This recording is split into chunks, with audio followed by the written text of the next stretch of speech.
నమస్తే. పౌర్ణమి పౌర్ణమిని మంచి రోజుగా భావిస్తారు. అందులోనూ మాఘ పౌర్ణమికి ప్రత్యేక స్థానం ఉంటుంది. అసలు మాఘ పౌర్ణమి అంటే ఏంటి? మాఘ పౌర్ణమి రోజు ఏ దేవుడి ఆరాధన మంచిది? ఆ రోజు ఎలాంటి పూజా కార్యక్రమాలు చేయాలో తెలుసుకుందాం. మనతో పాటు ఉన్నారు ప్రముఖ ఆస్ట్రాలజర్, ప్రముఖ ఆధ్యాత్మికవేత్త సుద్దపల్లి నాగరాజ్ గారు. గురుగారితో మాట్లాడదాం, మరిన్ని విషయాల్ని తెలుసుకుందాం. గురుగారు నమస్తే అండి. నమస్తే అమ్మ. గురుగారు, మాఘ పౌర్ణమికి చాలా విశిష్టత ఉంటుంది. అందులోనూ మాఘ పౌర్ణమి అంటున్నారు. ఈరోజు ఏ దేవుడి ఆరాధన మంచిది? ఎలాంటి పూజా కార్యక్రమాలు చేయడం వల్ల మంచి శుభాలు కలుగుతాయి? మాఘ పౌర్ణమి మాఘమాసంలో వచ్చేటువంటి పౌర్ణమి రోజున మఖా నక్షత్రం రోజున వచ్చేటువంటి పౌర్ణమిని మాఘ పౌర్ణమిగా చెప్తారు. ఈ మఖా నక్షత్రం వచ్చేసి సింహరాశిలో ఉంటుంది. ఇక్కడ సింహరాశి సూర్యునికి సంబంధించినటువంటిది. మీకు నేను చెప్పాను ఇందాక ఇంకొక అంతకుముందు ఎపిసోడ్లో కూడా రథసప్తమికి చెప్తూ, సూర్యుడికి సంబంధించినటువంటి రాశిలో ఈ మఖా నక్షత్రం ఉంటుంది. అయితే ఈ మాఘమాసం అనేటువంటిది చాలా విశేషంగా మన వాళ్ళందరూ కూడా పూజ చేస్తూ ఉంటారు. ఈ పౌర్ణమి రోజున ప్రతి పౌర్ణమి విశేషమైనదే, ప్రతిరోజు విశేషమైనదే. నాకు తెలిసినంత వరకు ప్రతి క్షణము విశేషమైనదే. ఎందుకంటే మన జీవితంలో మనం జీవించడానికి కావలసిన ఈ జీవితం ఒక్కటే జీవితం. తర్వాత జీవితం ఉందో లేదో ఎవరికీ తెలియదు. కానీ ఈ జీవితాన్ని ఆనందంగా అనుభవించడానికి కావాల్సింది మనకి మనస్సు. ఈ మనసుకి కారకుడుగా చంద్రుని చెప్తారు. ఈ చంద్రుడు మన మనసు మీద ప్రభావితం చేస్తాడని చెప్తారు. ఈ మాఘ పౌర్ణమి అనేది ఈ మాఘ పౌర్ణమి రోజున చాలా బ్రైట్గా, చాలా విశేషంగా ఉంటుంది. అలాగే చైత్ర పౌర్ణమి కూడా చాలా విశేషం. అలాగే వైశాఖ పౌర్ణమి కూడా విశేషం. ఏ పౌర్ణమి తక్కువైనది కాదు, అన్ని పౌర్ణములు కూడా చాలా విశేషమైనటువంటివి. ఈ మాఘ పౌర్ణమి అనేటువంటి దాంట్లో మాఘ పౌర్ణమి రోజున శివారాధన ఎక్కువగా, పౌర్ణమికి శివారాధన చాలామంది చేస్తూ ఉంటారు. శివుడు ఈ లోకాన్ని రక్షించే తండ్రి. అలాగే ఈ లోకాల్లో ఉన్నటువంటి తండ్రి ఎవరైనా ఉన్నారంటే అది శివుడు, పార్వతిగా చెప్తారు. శివుడి యొక్క సింబలైజ్డ్ కూడా అర్థం ఏమిటంటే ప్రకృతి పురుషుల యొక్క కలయిక, తల్లిదండ్రుల యొక్క కలయిక. ఈ పౌర్ణమి రోజున, మాఘ పౌర్ణమి రోజున మనం శివాలయానికి వెళ్ళలేకపోతే మన తల్లిదండ్రులు కానీ ఉన్నటువంటి వాళ్ళు అదృష్టవంతులు. తల్లిదండ్రులు ఉన్నటువంటి వాళ్ళు, ఏ ఒక్కరు లేనటువంటి వాళ్ళు నిజంగా నా దృష్టిలో దురదృష్టవంతులు. వాళ్ళకి ఎంత డబ్బులు ఉన్నా సరే, ఎంత ఐశ్వర్యం రాసులుగా గుట్టలుగా పడి ఉన్నా సరే వాళ్ళు దురదృష్టవంతులు. అలాంటి దురదృష్టవంతుల కోసమే ఆలయాలు కట్టారు. ఇంట్లో ఉన్నటువంటి తల్లిదండ్రులను మించినటువంటి దైవాలు ఈ ప్రపంచంలో లేరు. ఆ పౌర్ణమి రోజున తల్లిదండ్రుల్ని ఒక పాద నమస్కారం చేసుకున్నా కూడా, వాళ్ళ చేత ఆశీర్వదించుకున్నా కూడా మనకి సకల ఐశ్వర్యాలు లభిస్తాయి. ఎందుకంటే ఈ దేహం ఉన్నది, ఈ జీవం ఉన్నది, ఈ యొక్క రక్తం ఉన్నది, నీ యొక్క ఊపిరి ఉన్నది అంటే ఆ తల్లిదండ్రులు ఉండటం వల్ల, ఆ తల్లిదండ్రులు ఇవ్వటం వల్ల.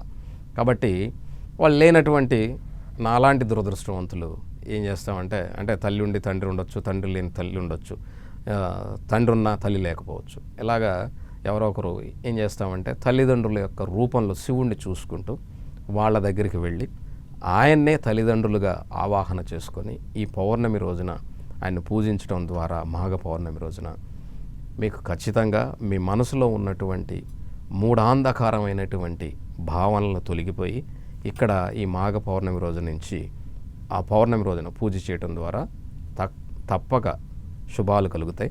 మాఘ పౌర్ణమి ఆ విశేషం ఉంది, ఈ విశేషం ఉందని నేను చెప్పను మీకు, ఎందుకంటే అందరు చాలామంది చెప్పేసి ఉంటారు. కాకపోతే ఇక్కడ నేచర్కి సంబంధించి ఎప్పుడు కూడా ప్రకృతిలో జరిగేటువంటి ప్రతి నేచర్ ఈవెంట్ని పండుగ రూపంలో పెట్టారు. ఈ పండుగ రూపంలో పెట్టడం ద్వారా పురాతనంగా, అనాదిగా ఈ భారతదేశం అంటే వసుదైక కుటుంబం అయినటువంటి ఈ భూమి మీద కూడా ముందు ఉద్యోగాల కంటే కూడా వ్యవసాయమే ఉండింది. ఈ వ్యవసాయ ఆధారితమైనటువంటి అన్ని దేశాలు కూడా ఈ ప్రకృతిని అనుసరించేవి. ఆ దేశాలంటే నా ఉద్దేశం సివిలైజేషన్స్. ఈ సివిలైజేషన్స్ అంటే ఎక్కడెక్కడైతే ఈ వ్యవసాయం చేశారో, మెసపటేమియా కావచ్చు, లేకపోతే సింధు నాగరికత కావచ్చు, లేకపోతే భారతదేశం యొక్క మొత్తం నాగరికత కింద దక్షిణం కన్యాకుమారి వరకు, కాశ్మీర్ నుంచి ఇటు కామాఖ్య నుంచి ఇటు కన్యాకుమారి వరకు ఉన్నటువంటి ఏదైతే భారతదేశం ఉన్నదో, ఈ భారతదేశంలో అలాగే ఏ సివిలైజేషన్లో అయినా సరే వ్యవసాయం ప్రాధాన్యంగా బ్రతికినటువంటి వాళ్ళు ప్రకృతిని అనుసరించారు. ప్రకృతిలో ఉన్నటువంటి ప్రతి మార్పుని వాళ్ళు ఎంజాయ్ చేయటం మొదలుపెట్టారు. అది ఎందుకు ఏమిటి అన్నది మన పూర్వీకులు పండుగల రూపంలో మనకు ఒక సెలబ్రేషన్స్ రూపంలో మనందరికీ ఇచ్చారు. ప్రతి నెల, ప్రతి పౌర్ణమి, ఆఖరికి అమావాస్య కూడా చాలా విశేషమైనది. నేను అందుకే చెప్తున్నాను, ఒక పౌర్ణమే కాదు, ప్రతి క్షణం విశేషమైనది. ఎందుకంటే నువ్వు బ్రతికే ఉన్నావు కాబట్టి నీకు నువ్వు కాలంలో ప్రయాణం చేస్తున్నావు. ఈ కాలంలోనే గుర్తుగా నీకు కాలాన్ని సూచించే విధంగా సూర్యుడి యొక్క క్యాల్కులేషన్ కానీ, చంద్రుడి యొక్క క్యాల్కులేషన్ కానీ, అంటే క్యాలెండర్, లూనార్ క్యాలెండర్ కానీ, సోలార్ క్యాలెండర్ కానీ తయారు చేయబడింది. అంటే కాలానికి తెలుసుకోవటం కోసం పౌర్ణమి, అమావాస్య, పాడ్యమి, పంచమి ఇలా మొదలెట్టాం.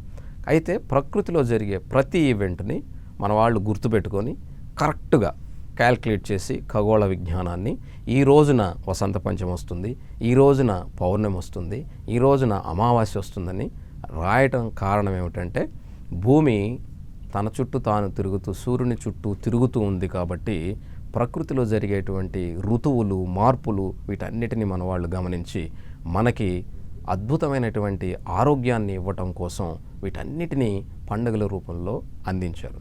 ఇలా చెప్పామనుకోండి, ఆ కాలంలో వాళ్ళకి మాకు అర్థం కాలేదు గురుగారు అంటారు. అందుకని దానికి ఒక పేరు పెట్టి ఈ రోజున రథసప్తమి, ఈ రోజున మాఘ పౌర్ణమి, ఈ రోజున వసంత పంచమి అంటూ చెప్పి నిన్ను అక్కడ కూర్చోబెట్టేదానికి, నీ ఆరోగ్యాన్ని బాగు చేసేదానికి, అలాగే నీకు జ్ఞానాన్ని ఇచ్చేదానికి, ప్రకృతిలో జరిగే మార్పులతో నువ్వు వ్యవసాయం చేసుకోవటానికి, ఎప్పుడు ఎలాంటి పంటలు వేయటానికో క్యాలెండర్ తయారు చేయబడింది. ఆ దాంట్లో భాగంగానే ఈ మాఘ పౌర్ణమి కూడా. పౌర్ణమి విశేషం ఏమిటంటే చాలా అద్భుతమైనటువంటి పౌర్ణమిని మీరు ఎంజాయ్ చేస్తారు. మీరు బయటికి వెళ్ళి చూడండి, అమావాస్య చీకట్లో బయటపడతారు, భయపడతాం.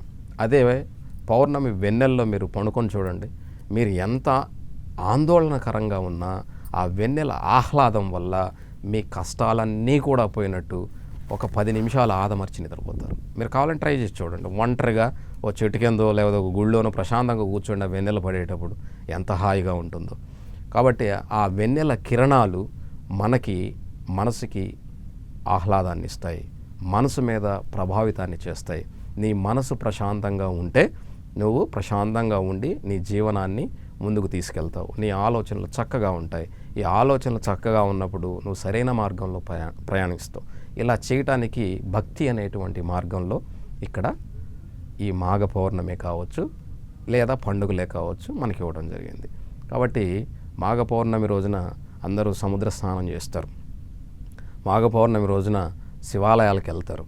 ఎందుకంటే శివుడిని జ్ఞానప్రదాతగా, ఆరోగ్యప్రదాతగా, ఐశ్వర్యప్రదాతగా ఇలా రకరకాలుగా శివుణ్ణి మనం ఆరాధిస్తాం. ఎవరికి ఏ రకమైనటువంటి ఇబ్బంది ఉందో తండ్రి అయినటువంటి శివుడు వాళ్ళందరికీ ఆ ఇబ్బందులను తొలగించి వాళ్ళకి కావాల్సింది ఇవ్వటానికి ఈ పౌర్ణమిలో మన మనసు ప్రశాంతంగా ఉన్నప్పుడు కోరుకునే కోరిక తప్పక నెరవేరుతుంది. ఆందోళనగా ఉన్నప్పుడు మనం ఏదేదో చెప్పేస్తాం, అవన్నీ కుదరదు. అదే నువ్వు ప్రశాంతంగా ఉండి నువ్వు కోరుకుంటే, నీ మనసు నిశ్చలంగా ఉన్నట్లయితే తప్పకుండా నీ కోరిక నెరవేరుతుంది. ఆ నిశ్చలతత్వాన్ని తెచ్చుకోవటం కోసం ఈ మాఘ పౌర్ణమి మీకు చాలా ఉపయోగపడుతుంది. మాఘ పౌర్ణమి విశిష్టతను చాలా చక్కగా తెలియజేశారు గురుగారు. ధన్యవాదాలు. నమస్తే. చూశారు కదా మాఘ పౌర్ణమి విశిష్టత. ఇది వాటి ప్రత్యేక కార్యక్రమం. చూస్తూనే ఉండండి 10 TV.